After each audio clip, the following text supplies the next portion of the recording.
નમઃ.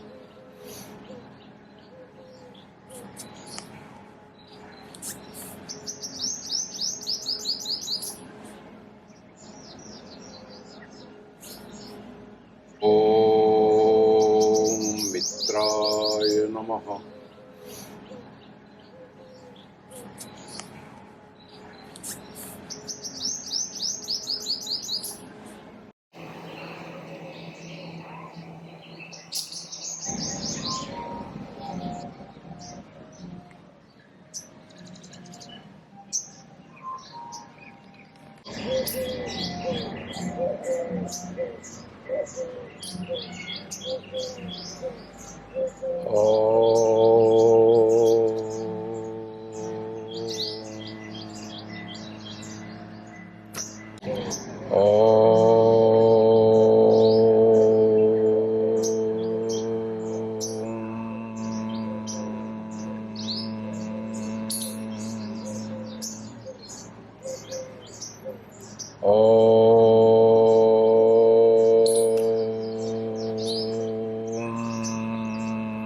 નમસ્કાર, હું દિનેશ. વિશેષ વિથ દિનેશમાં તમારું સ્વાગત છે. આજે આપણે એક વિશેષ વ્યક્તિત્વને મળવું છે. આજે માત્ર ને માત્ર મારે શંકરભાઈ ચૌધરીને મળવું છે. જ્યારે પણ મીડિયા સમક્ષ એમને વાતો કરી ત્યારે આપણે ધારાસભ્ય તરીકે તેમને જોયા છે, અધ્યક્ષ તરીકે તેમને જોયા છે અને બનાસ ડેરીના ચેરમેન તરીકે આપણે એમને જોયા છે અને ઓળખ્યા છે. પણ પોતે જ્યારે એમના ખેતરમાં પોતાની જાતને ઓળખવા માટે સવારમાં ધ્યાન કરે છે ત્યારે એક એવી યાત્રાએ નીકળવું છે કે મારે એક શંકરભાઈને મળવું છે. પ્રકૃતિના પુત્ર છે એટલે પ્રકૃતિ વચ્ચે રહેવું ગમે છે અને પ્રાકૃતિક ખેતી કરે છે. તો આજે આપણે એક વિશેષ શંકરભાઈને મળીએ. શંકરભાઈ, તમારું ધ્યાન ભંગ કરાવું છું અને તમે તમારી અંતરયાત્રામાં હશો. તમારી જાત સાથે એક યાત્રા શરૂ થઈ હશે. તમે અંદર એટલે કે ઇનર આખી જે આપણી પ્રોસેસ છે એ કરી રહ્યા છો. પણ મારે ડોક્યું કરવું છે તમારા જીવનમાં અને મેં કહ્યું પ્રમાણે મારે ખાલી શંકરભાઈને મળવું છે. કોઈ વિશેષણો નથી, કોઈ હોદ્દો નથી, એવા એક સામાન્ય શંકરભાઈને મળવું છે. આમ તો કોઈ વિશેષ હોતું જ નથી, બધા પ્રકૃતિના સંતાનો છીએ. વિશેષ હોવું એ તો માણસનો ભ્રમ છે.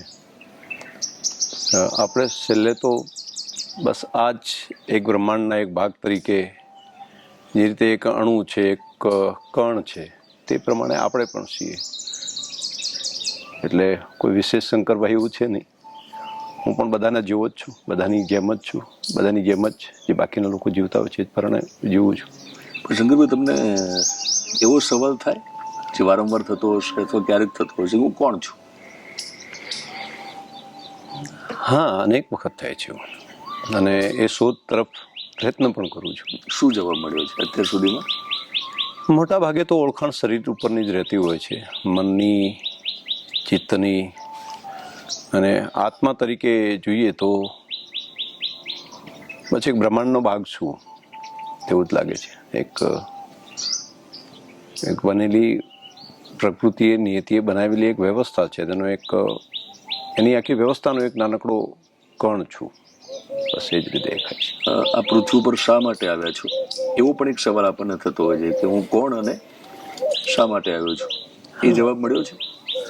નહીં, એવો કોઈ જવાબ હજુ સ્પષ્ટ નથી મળ્યું કે શેના માટે હું આવ્યો છું, શું કામ આ પૃથ્વી ઉપર છું. પરંતુ મનમાં એક ભાવ એવો સતત આવ્યા કરે છે કે જે આ સૃષ્ટિ છે, જે પ્રકૃતિ છે, જે અહીંના વન, અહીંના પાણી, અહીંના જંગલો, અહીંના પંખી, પ્રાણી જે સ્થિતિમાં છે તેના કરતાં કંઈક બહેતર સારું કરતા જઈએ અને આપણે એના માટે હું નાનકડું યોગદાન આપું. હું કરી શકીશ એવું નથી, પરંતુ હું જે સ્થિતિ છે એને થોડી જે છે એના કરતાં બગાડું નહીં, એના કરતાં કંઈક સારી કરતો જાઉં. બાકી તો સૃષ્ટિ હું નહોતો એ પહેલાં પણ ચાલતી હતી, ઘણા સમયથી ચાલી આવી હશે. અને હું જ્યારે આ પૃથ્વી ઉપર નહીં હોઉં, મારું શરીર નહીં હોય, તે વખતે પણ આ પૃથ્વી ચાલવાની છે, યાત્રા ચાલવાની છે. જેટલા સમયનો યાત્રી હું છું આ પૃથ્વી ઉપર, તો એટલા સમય આ શરીરથી, મનથી, વચનથી, કર્મથી જે મારાથી કંઈ બને એ હું કંઈ ઠીક કરતો જાઉં. તમારી સામે બે ઓપ્શન હોય. એક, તમારી સામે રાજકીય રીતે બહુ મોટો હોદ્દો હોય અને બીજી બાજુ તમને પ્રકૃતિનો પુત્ર આ એક હોદ્દો આપવાનો હોય તો કયું પસંદ કરો? ભાઈ હજી તો પ્રકૃતિનો પુત્ર તરીકે જ છું ને, એ જ મારા માટે તો આનંદ છે. આ તો બહુ મોટો હોદ્દો છે ને. માં પ્રકૃતિ છે, એની અંદર બધું છે. તમે માત્ર પ્રકૃતિ એટલે એનું કોઈ વ્યાખ્યા નથી આપી શકાતી. પ્રકૃતિ કે બ્રહ્માંડની વ્યાખ્યા આપવા જાય તો એમાં ગ્રહો પણ આવી જશે, નિહારિકાઓ આવી જશે, એમાં અવકાશ પણ આવી જશે, અને તેના પુત્ર હોવું એ તો એ સદભાગ્ય તો કોને મળે? એ બહુ મોટો શબ્દ છે. પણ બહુ મોટું કામ તમારે કરવું છે. તમને લાગે છે કે તમે આ બ્રહ્માંડમાં બહુ એક નાનો એવો કણ છો તમે, અને કણકણમાં ભગવાન છે, પ્રકૃતિમાં ભગવાન છે, તમને ખબર પડી ગઈ છે. તો એ શું કરી રહ્યા છો? આમ તો મોટાભાગે ખબર છે, પણ હું એક એવી જગ્યાએ આવ્યો છું કે જ્યાં આ શંકરભાઈની દુનિયા કોઈ જોઈ નથી. આપણે ક્યાં છીએ પણ થોડું લોકોને કહો. અત્યારે હું મારા ખેતરમાં છું, અને બોરુડા ગામ છે, અહીંયા મારું ખેતર છે, ચારે બાજુ વૃક્ષો છે ને ખેતી છે, ગાયો છે, બધાની વચ્ચે હું અહીંયા મારું નિવાસસ્થાન છે, અહીંયા રહું છું. એટલે જ્યારે ગાંધીનગરથી અહીંયા આવું છું ત્યારે અહીંયા મારું રહેવાનું હોય છે. મત વિસ્તારમાં હોય ત્યારે પણ આ ખેતરમાં, આ પ્રકૃતિના ખોળામાં રહું છું. અને અહીંના પંખીઓનો અવાજ, અહીં જ્યારે પણ જુઓ છો તો ઉડીને આખા ઝુંડના ઝુંડ જાય છે. ચોખ્ખું આકાશ છે અહીંયા. રાત્રે બધા તારા દેખાય છે આખું. અને બસ સવારથી જેટલો સમય રહું છું એકદમ આખી ઉર્જા ભરી લઉં છું અહીંથી, અને ઉર્જા ભરીને પછી લોકોના કામમાં લાગુ છું. જેટલું થઈ શકે એટલું કામ કરું છું. સવારમાં ઉઠીને જે તમે મનને ઠીક કરવા પ્રયત્ન કરો છો, તનને ઠીક કરવા, એ થોડી દિનચર્યા કહેશો? એ સવારે જેવું પ્રાતઃવિધિ પૂર્ણ કરીને પૂજા અને થોડું નિત્યકર્મ, સૂર્ય નમસ્કાર, ધ્યાન, ઇનર એન્જિનિયરિંગ, આ બધું જે મારો નિત્યક્રમ છે સવારથી ચાલુ થાય છે. એટલે આખા દિવસની ઉર્જા એ ભરાઈ જાય છે. અને પછી વહેલા ખેતરમાં જઈને વહેલા ખુલ્લા પગે ફરું છું. અને જેથી કરીને અત્યારે મને મારો જે અનુભવ થયો છે આટલા વર્ષનો, શરીરને જરૂરી ઉર્જા એ માત્ર ખોરાક આપે છે તેવું નહીં, ખોરાકથી પણ મળે છે, પરંતુ તેના સિવાય સૂર્યમાંથી મળે છે, ધરતીમાંથી મળે છે, હવામાંથી મળે છે, પાણીમાંથી મળે છે. એટલે વહેલા ઉર્જાવાન થવા માટે નાહી લઉં છું તો એ પાણી એક ઉર્જા આપે છે. પછી ખુલ્લી હવામાં રહું છું એટલે હવામાંથી પણ ઉર્જા મળે છે, ફ્રેશનેસ આવે છે. ત્રીજું, ચાલું છું ખુલ્લા પગે તો ધરતી પણ મને ઉર્જા આપે છે. ને પછી થોડો નાસ્તો કરું છું. એટલે આ બધામાંથી એકવાર ઉર્જા મેળવી અને પછી બાકીનો કામે ચાલુ છું. એ કામ મને 24 કલાક સુધી મારા શરીરને જોતી ઉર્જા એ મને પૂરેપૂરી મળી રહે છે. પણ તમારી જવાબદારી એટલી બધી છે. તમે છે ને, રાજકારણની વાત આવે એટલે તમે કેન્દ્રમાં છો. મેં ખાસ તો તમારા વિસ્તારમાં આવું છું. ડેરીની જવાબદારી છે, અધ્યક્ષ તરીકેની જવાબદારી છે, એક એ નેતાની જવાબદારી છે કે જ્યાં લોકો અપેક્ષા રાખીને બેઠા છે તમારા વિસ્તારમાં. તો ત્યાં આ જે ઉર્જા છે શારીરિક, એની સાથે જે માનસિક ઉર્જા જે છે એ એકત્રિત કરીને જાવ ત્યારે કેટલો ફરક પડે છે આઉટપુટમાં? ઘણું બહુ થાય, બહુ સરસ થાય. જે રીતે માં જગદંબાની પૂજા કરતા હોઈએ તો એની નાહી ધોઈને ફ્રેશ થઈને આપણે જઈએ છીએ તો એ આપણા મનને, આત્માને, ચિત્તને ઘણી બધી સાથ આપે છે. અહીંયા પણ જે પશુપાલક માતાઓ બહેનો છે તેના માટે હું જે કામ કરું છું, માં જગદંબાનું સ્વરૂપ માનું છું અને એની સેવા કરું છું. તો એના માટેનો કોઈ પણ નિર્ણય હોય તો એ મેં કર્યો એવું નથી લાગતું મને. મને લાગે છે કે એ કોઈ કરાવે છે નિર્ણય અને એની અંદર સફળતા મળે છે. તો એ ભાવ સાથે આ સવારની ક્રિયા પછી, સવારની આ નીતિ ક્રિયા પછી, માનો કે કોઈ દિવસ મારે ગેપ પણ રહી જાય, કોઈ દિવસ એવું હોય કે હું ન કરી શકું, તો તે દિવસે એમ ઇફેક્ટ પણ દેખાય છે કે મારે જે ઉર્જા મેળવી અને જવું પડે અને જો મેળવ્યા સિવાય જાઉં છું તો એમાં ગેપ હોય છે. એટલે એ દેખાઈ આવે છે કે આખો દિવસના મારા નિર્ણયો, એનું સાંજે સિંહાવલોકન કરું તો ધ્યાનમાં આવે કે ક્યાંક ત્રુટીઓ રહી ગઈ. એ એફિશિયન્સીની બાબતમાં અથવા નિર્ણયની બાબતમાં, અથવા તો ઘણી વખત કામ કરતા હોય ત્યારે એ હેપીનેસ સાથે જે કામ કરતા એમાં થોડો ફરક પણ જો ના કર્યું હોય તો. સુંદરભાઈ, પહેલી વાર ક્યારે તમને ખબર પડી કે મારી અંદર કોઈક બેઠું છે અને જે મને દોડાવે છે, મને નિમિત્ત બનાવે છે? ઘટનાઓ તો ઘણી બધી છે. એટલે હું ક્યાં રહી ગયો તમારો? મારો અલ્ટિમેટલી સવાલ એ છે. મને હું કરું છું સૌથી એ વિષય મને થોડા વર્ષો પહેલા મારા બાપુજી સાથે નવરાત્રિની અંદર ઘેર હું બેઠો હતો. એ ધ્યાનની અંદર બેઠા અને કલાકો સુધી બેસી શકે. એટલે મને ધ્યાન વિશે મેં વાંચેલું ખરી, પણ એમને આ જોતો ત્યાં સુધી મને એ સમજણ નહોતી પડતી. પણ પછી લાગ્યું કે હું પ્રયત્ન કરું ને એમ, એટલે મેં પણ કન્ટિન્યુ ઘણા દિવસો સુધી કર્યું. મારા બાપુજીને મેં પૂછ્યું. મારા બાપુજી બહુ ભણેલા નહીં, પરંતુ આધ્યાત્મિક પુરુષ, અને એક અદ્ભુત આત્મા એમ. તો હું પ્રયત્ન કરીને એમને એક વખત ચર્ચા કરતા હતા. મેં કીધું, તમે આટલા એટલે 2 કલાક સુધી તમે શાંતિથી બેસી શકો છો, તો આ તો બહુ મોટી વાત થઈ. આ તો સમાધિ અવસ્થા સુધીની વાત થઈ. એટલે કે હું ક્યાં બેસું છું, મને કોઈ બેસાડે છે. એટલે ત્યારે કંઈ મને સમજણ નહીં પડી. પણ મેં પછી અમને એક દિવસ બેઠા કે વાત, હું ધ્યાનમાં બેસું છું, પણ મારું મન તો આજુબાજુ ફર્યા કરે છે વિચારોમાં. હું નથી. એટલે એમણે કહ્યું કે તું સતત કર્યા કર. એટલે હું પ્રયત્ન કરતો, પરંતુ એટલું નહોતું થતું. એક દિવસ નવરાત્રિના સમયમાં મારા બાપુજી, હું ત્યાં બેઠો ને મને કીધું, મને કે હજુ પ્રશ્ન છે નહીં? મેં કીધું હા. તો હું જ્યાં ધ્યાન કરું છું, હું બેસું છું ને ત્યાં એની બાજુમાં જઈને બેસી જતો. એટલે હું ત્યાં જઈને એ જગ્યા ઉપર બેસવાનું કરતો હતો. એટલે એમણે મને કહ્યું કે ત્યાં નહીં, ત્યાં બેસે એવો થઈશ એટલે હું તને કહીશ. અત્યારે તું આસન બીજું લગાડી, એ આસન મને નહીં આપ્યું, મને કીધું આના ઉપર તું બેસ. અને હું બેઠો. પહેલી વખત મને અનુભૂતિ થઈ, ધ્યાનની અનુભૂતિ મારા જીવનની અંદર. એ ઘટના એ નવરાત્રિમાં તે દિવસથી થઈ. તે દિવસની અનુભૂતિ મને કંઈક અલગ થઈ, અને એ વર્ણન હું નથી કરી શકતો. એને શબ્દ તરીકે એને શું એક્ઝેક્ટ, પરંતુ હું કોઈક અલગ પ્રકાશ તરફ ખેંચાણો એવું મને દેખાયું, અથવા તો મારી અંદર કંઈક એ રીતનો બદલાવ, વિચારવાનું, બાકી બધું ઘણું બધો બદલાવ થયો. એ પછી સતત ચાલુ રાખ્યું. ધીમે ધીમે એની અંદર પરિણામો પણ સારા મળવા માંડ્યા. આમ સાક્ષી ભાવ કેળવા માંડ્યો. પહેલાં કંઈ પણ ઘટના આવે તો મનમાં એવું લાગતું કે આ મેં કર્યું છે, અથવા તો હું કરું છું, અથવા તો એવું થાય કે આ મારા માટે આવું થઈ ગયું, અથવા તો કોઈએ મને ન્યાય કર્યો, અથવા તો કોઈએ મને આવું વાત કરી. અત્યારે એવું કંઈ લાગતું નથી. જે કરે તે, એ હું કંઈ કરું એવું નથી. અને એના માટે નિર્ણય હું શું કામ કરું? એ નિર્ણય કરવાવાળું કોઈ છે, એ જ નિર્ણય કરે છે. મને તો કામ કરાવે છે, કર્મ કરવું એટલો જ મારો અધિકાર છે. બાકીનું તો આપણે કામ કર્યા જાઓ. આપણો મનનો ભાવ સારો છે, આપણો ઉદ્દેશ સારો છે, આપણને ઈશ્વરે જે બુદ્ધિ શક્તિ આપી છે એ પ્રમાણે આપણે સાક્ષી ભાવથી એ કામ કરીએ છીએ, તો નિર્ણય કરવાવાળું તો કોઈ શક્તિ અલગ છે, અને એ આપણને કામ કરાવે છે. બસ. તો ઈશ્વર આપણા હૃદયમાં બેઠો છે, એ તમને એ જ વખતે ખબર પડી ગયેલી, આજે આખી ધ્યાનની પ્રક્રિયા થઈ ત્યારે?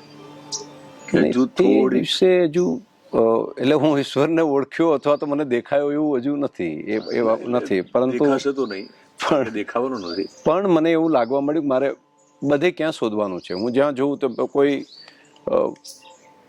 માતા બેન છે જે ભલે કામ પશુપાલનનું કરતી, પણ મને એને કામ કરતું જોઉં છું તો મને લાગે કે માં આશીર્વાદ આપી રહી છે. હું રાત્રે સૂવું છું ત્યારે મને કોઈ સેકન્ડો નથી લાગતી સૂતા ટાઈમે. હું એના તરત જ જેવો આંખો બંધ કરી અને એ સ્મરણ કરું કે હું માના ખોળામાં સૂતો છું, મા જગદંબાના ખોળામાં સૂતો છું, એટલે તરત જ મને એક જ સેકન્ડ મને વાલ કરી રહી છે. આમ માનીને હું સૂવું છું, મને એક જ સેકન્ડની અંદર ઊંઘ આવી જાય છે કે હું નિશ્ચિંત છું, અને એ જ મને બીજા દિવસ માટે તૈયાર કરે છે. તો ભાવ થાય છે. તમે માતાજીને કહો છો કે હું તારા ખોળામાં સૂતો છું, ને તમને એક મીઠી નિંદર આવે છે. એકદમ ઊંઘતા પહેલા આપણે સ્વ સાથે એક સંવાદ કરતા હોઈએ છીએ, આજે શું, આ નહોતું કરવાનું, આ શા માટે કર્યું, અથવા તો આ કરવાનું તો મેં કેમ. એ ઊંઘતા પહેલા કરું છું. જ્યારે પથારીમાં જાઉં છું ત્યારે શૂન્ય થવાનો પ્રયત્ન કરું છું, કે હું વિચારું છું શૂન્ય થઈને બસ માના ખોળામાં સૂતો છું. મને કંઈ બધું એટલે બધું ભૂલીને બસ આજે એક નવો, બસ આજ દિવસ સુધી એણે આપણને આ પૃથ્વી ઉપર રાખ્યા છે, અને કાલે સવારે પણ ફરી પાછા જગાડશે, એ જ જગાડશે. બાકી આપણે સૂતા હોઈએ, આપણું હૃદય ચાલુ છે કે બંધ છે અથવા થશે કે નહીં, તો એક પ્રાણની પણ ખબર આપણને ક્યાં છે. અને એ કંઈ એક ઘટના છે, અનેક ઘટનાઓ બને છે, તો એ કોણ રોજે રોજ કોણ જગાડે છે? તો રોજે રોજ આપણને સાચવે છે, એ આપણું ધ્યાન પણ એ રાખે છે. બીજા દિવસે ફરી પાછા સ્મૃતિ આપણને આપે છે. યાદ શક્તિ પણ બધી તાજી કરી આપે છે. એ ડિલેટ થઈ ગયેલું હોય ફરી પાછું કરી આપે છે. તો એ તો એની કૃપા છે ને, એની કૃપા. જાણતા જાણતા થયેલા ભૂલો અથવા તો પાપો, જે માનસિક પાતકો પણ હોઈ શકે, શારીરિક ન કર્યો હોય, આપણે ઈરાદા ના હોય, પણ ક્યાંક તમે કીધું સ્વભાવના કારણે ક્યાંક બોલી નખાણું, ક્યાંક ન સમજી શક્યા વ્યક્તિને હોય, સામાન્ય વાત, પણ તમને પાછળથી આ નહોતું કરવાની જરૂર, એ માફી માંગો છો ઊંઘતા પહેલા? એ પહેલી તો કાળજી રાખું છું કે મન વચન કર્મથી જેટલું ન થઈ શકે, કોઈનું દિલ ન દુભાય તો પ્રયત્ન આપણે કરવો. છતાં એવું થાય તો એ જ ક્ષણે હવે એવી ખબર પડવા માંડી છે કે આપણી ભૂલ થાય તો એમ થાય કે આપણે આ બોલવાની જરૂર નથી. તો હવે પ્રયત્ન એવો કરું છું કે સામેવાળાને જ કહી દઉં, ભાઈ જરા મને પેલું લાગ્યું.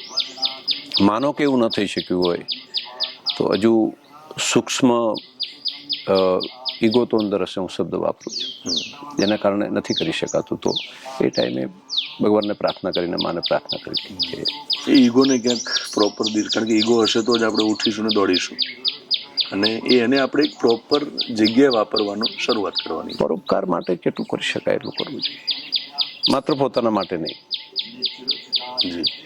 જેને સ્વ એટલે આમ પોતે એટલે શું વિચારે? પોતાના શરીર માટે. તો પોતાનું એક પરિવાર પણ સીમિત બનાવી દે કે પરિવાર એટલે કોણ? તો દીકરો દીકરી, પતિ પત્ની, મા બાપ, ભાઈ, એટલે આજુબાજુનું જે હોય, ભાઈ બહેન, આમ આજુબાજુનું. તો એનાથી મોટું એક પરિવારને હજુ એંગલ કરી શકાય, હજુ મોટું કરી શકાય, જેને વસુદેવ કુટુંબકમ કહે છે. તો એ વર્તુળને જેટલું બને એટલું મોટું, એ બધા મારા છે, એમાં કોઈ પારખું કોઈ નથી. એમ એ ભાવ કેળવવાનો પ્રયત્ન કરું છું. શંકરભાઈ, બધા તમારા છે એવું માનો છો તમે?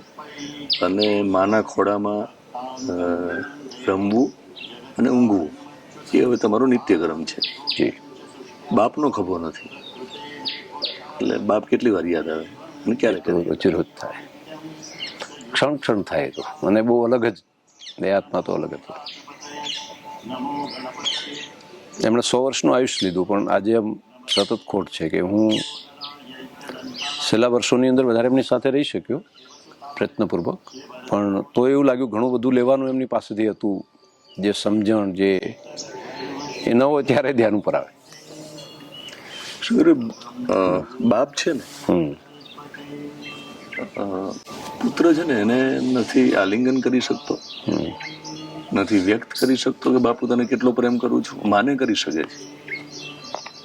એટલે જે એક દરેક પુત્રની જે મૂંઝવણ છે ને, ખબર છે કે મારે એને કહી દેવું છે કે પપ્પા હું બહુ પ્રેમ કરું છું, બાપ તને બહુ પ્રેમ કરું છું, પણ નથી કહેવાતું. એ કદાચ અભિવ્યક્તિ નહીં કરી શકતા હોય કોઈ પણ પિતા પોતાના મા બાપ, પોતાના સંતાન માટે, પરંતુ એ અદ્ભુત છે. જે સાચા હૃદયથી જેને પ્રેમ કરવાવાળો હોય ને, એ મા બાપ છે સૌથી મોટું, સૌથી વધારે કોઈ પણ ઉંમરે, કોઈ પણ સંતાન માટે. જેને આપણને આપવું જ છે, આપણી જોડે કશું લેવું નથી. માને છે ને, હું તમને શંકરભાઈ, માનો કે તમારી આંખમાંથી આંસુ આવ્યા અત્યારે, આ દરેક દીકરાની મૂંઝવણ છે, દરેક બાપની મૂંઝવણ છે. મા અને દીકરાનો પ્રેમ છે ને વ્યક્ત થઈ જાય છે, અને દીકરાને હંમેશા એવું લાગે કે એ જયારે મારી જોડે હતો ને આ બાપ, ત્યારે એકવાર આલિંગન કરી લીધું હોત ને, એમ દરેક ખોળામાં બેસીને રમી લીધું હોત ને. બાપને પણ એવું થતું હોય છે, હું દીકરાને કહું એમ, જયારે બંને આમને સામને આવે છે, એ અભિવ્યક્તિ નથી કરી શકતા, ઓછી કરી શકે છે. સાચી વાત છે તમારી. પણ હું ભાગ્યશાળી છું કે હું એવા ઈશ્વરે મને ત્યાં જન્મ આપ્યો, એક એવા બાપને ત્યાં કે જેણે મારું ખૂબ પાલન પોષણ કર્યું, સારા સંસ્કારો આપ્યા. એ બોલતા, પરધન પથ્થર જાણીએ પરિસ્ત્રી માત સમાન, એટલું કરે હરી ન મળે તો તુલસીદાસ જવાન. આજે પણ એ શબ્દો યાદ આવે છે. બહુ મોટું મંત્ર આપી દીધો જીવનમાં. એ મંત્રથી મને લાગે છે કે જીવન સફળ બનાવવા માટે ઇનફ છે. હા, ખુશીઓ માટે આનંદથી જીવાય છે. ક્ષણ ક્ષણ આનંદ આવ્યા કરે, જીવી લેવાય છે. રોજે રોજ જીવી લેવાનું, અને ગમે તે સ્થિતિમાં પણ જીવવાની મજા આવે છે. આપણે કંઈ છીએ નહીં, આપણે કોઈ એક જે શક્તિ છે જેને પ્રકૃતિ સ્વરૂપમાં જગદંબા સમજો, એને ઈશ્વરનું સ્વરૂપ છે, તો શિવ ગણો, શક્તિ ગણો, જે ગણીએ તે પણ એનો એક ભાગ છીએ આપણે. અને બસ એ કરાવે છે એ પ્રમાણે આપણે કરીએ છીએ. તો એમાં કરતા ભાવ જે છે એ જેટલો ઓછો થાય એટલું એકદમ. આજે તમે શંકરભાઈ રડ્યા, છેલ્લે ક્યારે રડેલા? રડવાનું તો બાપુજીનું અવસાન થયું તે દિવસે. એકલા ક્યારે? એક દીકરીને વડાવી તે દિવસે. બાકી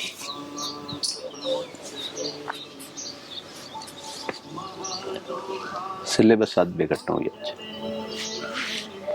બાપને અંતિમ યાત્રામાં વડાવવા જવું અને દીકરીને પણ વડાવી, આ પુત્ર તરીકે અને બાપ તરીકે આ જીવનની આ જે ક્ષણો છે એ આમ શબ્દો ન હોય પણ કેવી ડરામણી અને કેવી હચમચાવી નાખે એવી છે.